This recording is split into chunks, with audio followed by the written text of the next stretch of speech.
What's up, fam? It's your boy Demuir here, purveyor of all sounds underground. Thank you for joining me on this YouTube Tuesday. Today we'll be discussing the topic of why I believe commercial EDM is so harmful to our music scene. But before we jump into the details of things, what I need you to do is to give me that SLC, subscribe, like, comment, and more importantly, hit the notifications bell. So why do I find and think that commercial EDM is so extremely harmful to our scene? The first point being is that it is ill-advised and misinformed music. It does nothing to recognize the originators of this music called house music and techno. And a lot of people would say, oh, it's in its own lane and it sets a path forward that is progressive, and it's completely the opposite because it doesn't even go back and take to the good elements of this music, and lo and behold, we find ourselves calling us underground as a result. Point number two on this is that it's all about hype and consumption. I won't name the artist, but I do recall somebody sending me an actual picture from an interview with one of these popular EDM DJ and producers saying it's all about taking the underground sound and making it consumable. If that isn't obvious, I don't know what is. And isn't the whole point of art to be true to what it is, especially when we're talking about things like underground house music? And forget about calling it underground, just call it house music or techno in general. You want it to be as authentic as possible. And if you got producers out there saying, I'm trying to make this thing as consumable and package worthy so people who don't know shit about the music can just take my interpretation of it, and it often ends up being shit. Third point is kind of bleeding from my second point, which is it's just horrible sounding music.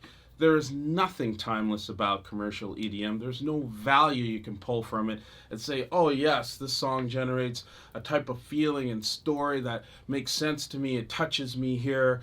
And I would invite you during this lockdown period to take the time and compare the two. Listen to original house music from the late 70s to late 80s and 90s and compare it to the shit that is known as commercial EDM. I'm guaranteeing you'll find a striking difference between the two.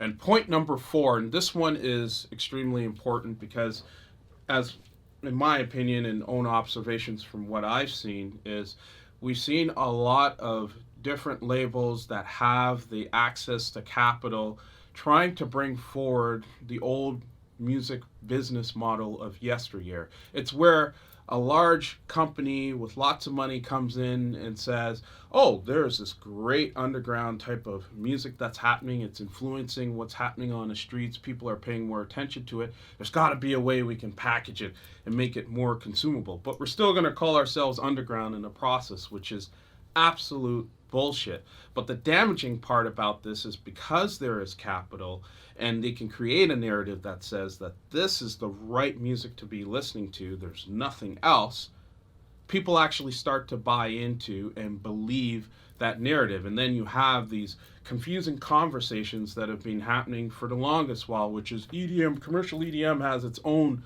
particular lane, and underground house music and techno has its own lane. Fuck that.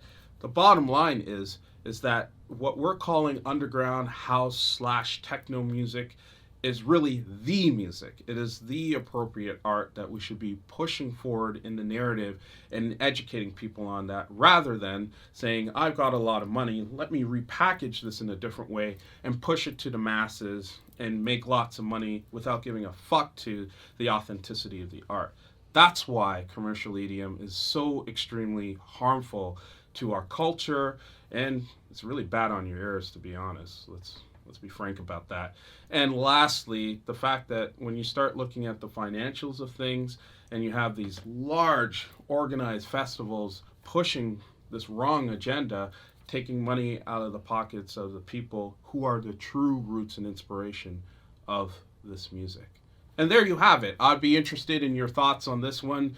This was inspired from a random Instagram post I put up the other day, and one of the followers that I had said, like, why are you so passionate about this? Isn't it all just music? It's much more than that.